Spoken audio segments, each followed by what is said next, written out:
Hello everyone. आज का topic है इतिहासकार के रूप में अबुल फजल का वर्णन करें। मध्यकालीन फारसी इतिहास लेखन में अबुल फजल का एक महत्वपूर्ण स्थान रखता है। वह मुगल सम्राट अकबर के दरबारी इतिहासकारों में सबसे विशिष्ट स्थान रखता था और इस तथ्य का सीधा प्रभाव उसके इतिहास लेखन पर भी पड़ा। यद्यपि उसका इतिहास लेखन अन्य समकालीन अथवा पूर्ववर्ती फारसी इतिहासकारों की तुलना में अधिक संतुलित है, तथापि अपने संरक्षणदाता शासक अकबर के प्रति उसका अत्यधिक अनुराग कहीं कहीं उसके इतिहास लेखन को दोषयुक्त भी कर देता है। मध्ययुगीन भारतीय इतिहास से संबंधित अधिकांश मुस्लिम इतिहासकारों ने एक विशेष दृष्टि और पक्षपात से युक्त इतिहासकार लेखन किया है, परंतु अबुल फजल अपने इतिहास लेखन में इन नकारात्मक प्रवृत्तियों से बचने का प्रयास करता है और अतीत तथा वर्तमान को तर्क की दृष्टि से देखने का प्रयास करता है। इस दृष्टिकोण के निर्माण में उसके स्वयं के अतीत ने महत्वपूर्ण भूमिका निभाई थी। अबुल फजल का आरंभिक जीवन। अबुल फजल का जन्म 14 जनवरी 1551 ईस्वी को आगरा में हुआ था। उसके पिता का नाम शेख मुबारक और भाई का नाम शेख फैजी था। शेख मुबारक और उसका परिवार उदारवादी धार्मिक दृष्टिकोण का था। शेख मुबारक स्वयं सूफी और मज़हबी विचारधारा से प्रभावित था। इसी कारण उसे और उसके परिवार को कट्टर इस्लामी उलेमाओं की प्रताड़ना का भी शिकार होना पड़ा।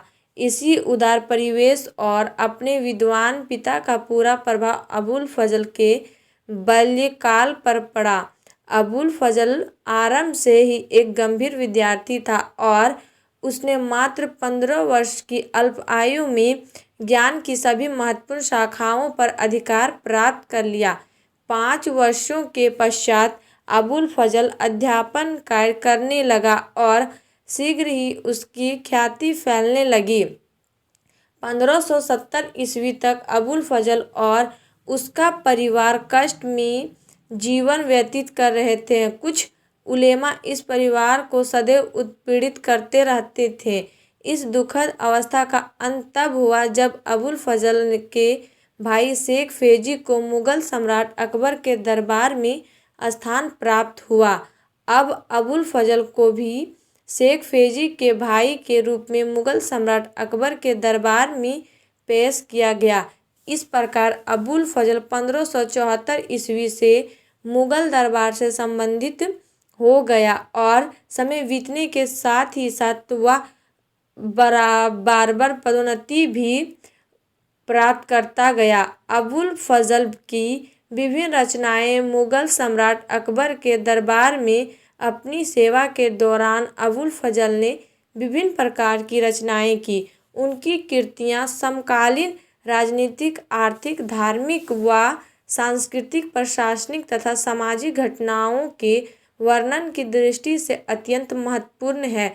उनकी महत्वपूर्ण रचनाओं का वर्णन निम्नलिखित है। पहला, अकबरनामा। अबुल फजल की सर्वाधिक महत्वपूर्ण रचना अकबरनामा है। यह महत्वपूर्ण पुस्तक 3 भागों में विभक्त है।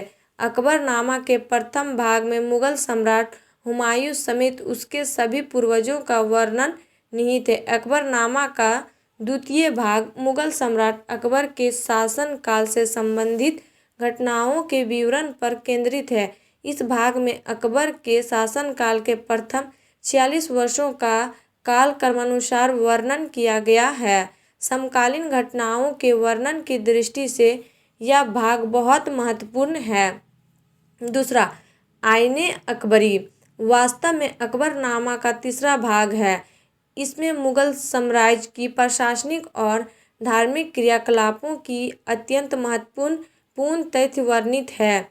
आइन ए अकबरी के अंग्रेजी अनुवादक ब्लैकमैन और जेरेट ने इस पुस्तक के महत्व को भली भांति रेखांकित करते हुए लिखा है कि या एक महान साम्राज्य की सरकार की और उसके विभिन्न विभागों में प्रशासनिक पर क्रियाकलापों तथा नियंत्रण की प्रणाली का एक अनोखा संकलन है। इसमें विषय से संबंधित एक एक बात का छोटे से छोटा ब्यौरा भी ईमानदारी और सतर्कता से अंकित किया गया है। इसमें मुगल साम्राज्य की सीमा, संसाधनों, उद्योग धंधे, आर्थिक स्रोत और जनसंख्या आदि को पेश करने वाले इतने तथ्यों की श्रृंखला है जितने भी कोई भी आधिकारिक स्रोत उपलब्ध करा सकती है। तीसरा, मकतूबात ए अल्लामी को भी अबुल फजल की रचना माना जाता है। इसे इंसा ए अबुल फजल भी कहते हैं। यह पुस्तक भी 3 भागों में विभक्त है।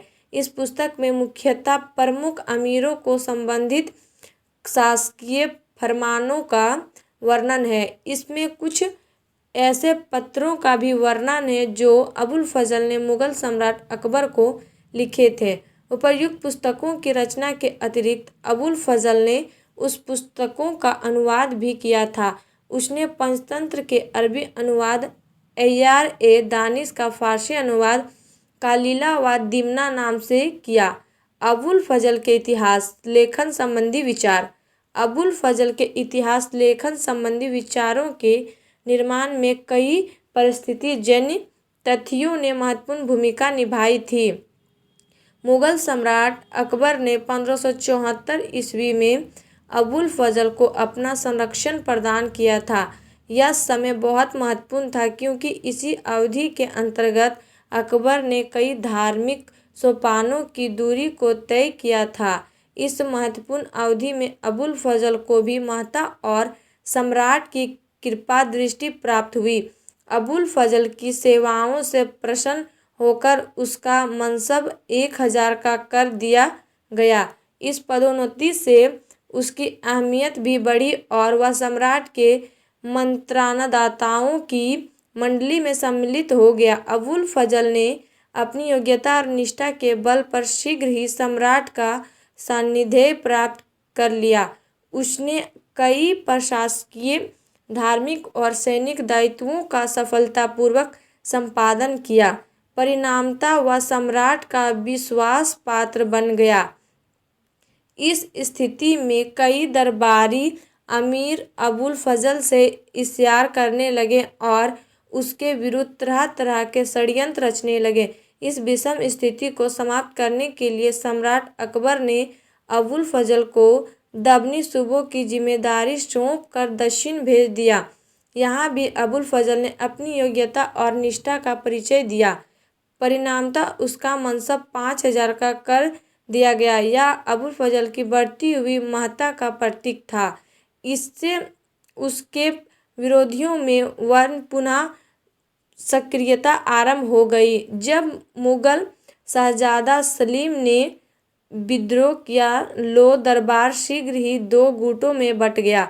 अबुल फजल को शहजादा सलीम अपने प्रतिद्वंदी गुट का प्रमुख सदस्य मानता था, अतः उसके संकेत और प्रोत्साहन पर 1602 ईस्वी में वीर सिंह बुंदेला ने अबुल फजल की हत्या कर दी।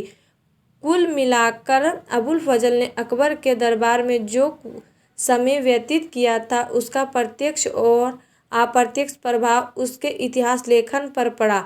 अबुल फजल ने इतिहास के प्रति अपने विचारों को अपनी पुस्तक के अकबरनामा के 2य भाग में अभिव्यक्त किया है। इस विवरण के सूक्ष्म अध्ययन से ऐसा प्रतीत होता है कि इतिहास के प्रति आरंभ में उसका कोई विशेष झुकाव नहीं था। वह मुख्यतः दार्शनिक और धार्मिक प्रवृत्ति का व्यक्ति था और इतिहास में को पौराणिक कथा मात्र मानता था। उसकी दृष्टि में इतिहास के अध्ययन से कोई विशेष लाभ नहीं था और ऐसा करना समय तथा परिश्रम की बर्बादी था। इतिहास बट के अध्ययन से सत्य की सिद्धि नहीं होती है। अबुल फजल का इतिहास के प्रति यह आरंभिक दृष्टिकोण इस तथ्य पर आधारित था कि अधिकांश इतिहासकारों ने जो को इतिहास लेखन किया है उनमें कई प्रकार के दोष पाए जाते हैं, विशेषकर तथ्यों की सत्यता के प्रति उपेक्षा का भाव और आर्थिक प्रलोभन आदि। परंतु समय बीतने के साथ ही अबुल फजल के इतिहास के प्रति दृष्टिकोण में सकारात्मक परिवर्तन हुआ। उसने इतिहास लेखन की विद्यमान कमियों से दूर करने का प्रयत्न किया और उसे वैज्ञानिक तथा धर्मनिरपेक्ष गुणों से युक्त किया। उन्होंने अपनी रचनाओं में प्रयुक्त स्रोतों के प्रति एक सतर्क दृष्टिकोण को अपनाया। उसे विभिन्न व्यक्तियों और संस्थाओं से जो स्रोत प्राप्त होते थे वह उसका सूक्ष्म विश्लेषण करता था। वह सम्राट का विश्वास पात्र था, अतः कई व्यक्ति उसे इस कार्य में सहायता प्रदान करते थे और प्रशासन, सैन्य अभियान, आर्थिक क्रियाकलापों से संबंधित स्रोतों को उसे उपलब्ध कराते थे। यह प्रधान कारण है जिसके कारण अबुल फजल की कृति आईने अकबरी अपने स्रोतों के कारण इतना महत्व प्राप्त करती है। अबुल फजल में अपने संरक्षणदाता मुगल सम्राट अकबर के प्रति दृढ़ कृतज्ञता का भाव पाया जाता है। यही कारण है कि उसका वर्णन तथ्यपूर्ण होते हुए भी पक्षपातपूर्ण हो जाता है। वह अकबर को अधिमानव का दर्जा प्रदान करने हेतु इतना उत्सुक हो जाता है कि कहीं कहीं उसका इतिहास लेखन दोषयुक्त हो जाता है। अकबर के प्रत्येक कार्य और उपलब्धि को अबुल फजल आध्यात्मिक दृष्टिकोण से भी व्यक्त करता है। ऐसा करते समय वह इतिहास लेखन के कार्य कारण संबंधों मित्र के प्रति उदासीनता का दृष्टिकोण अपना लेता है। वह उन राजनीतिक, सैनिक, धार्मिक और उपलब्धि को अबुल फजल आध्यात्मिक चुनौतियों की स्पष्ट व्याख्या से नहीं करता जिनसे अकबर को जूझना पड़ा।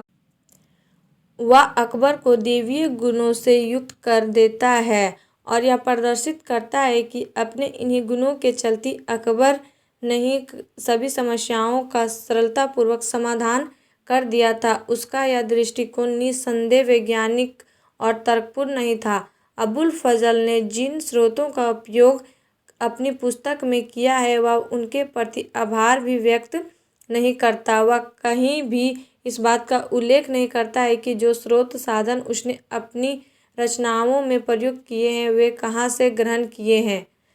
इसके अलावा वह कई महत्वपूर्ण घटनाओं का वर्णन अत्यंत संक्षेप में कर देता है जिससे उस घटना विशेष से संबंधित कई प्रश्न अनुत्तरित रह जाते हैं। अबुल फजल घटनाओं का वर्णन करते समय आत्मनिष्ठ हो जाता है, परिणामतः घटनाओं की वस्तुनिष्ठता संदेहपूर्वक हो जाती है। तथापि अपनी शानदार लेखन शैली के चलते वह अपनी कई त्रुटियों को सफलतापूर्वक छिपा लेता है। और आप लोग को वीडियो अच्छी लगी तो please like and subscribe my YouTube channel and share ज़रूर करें।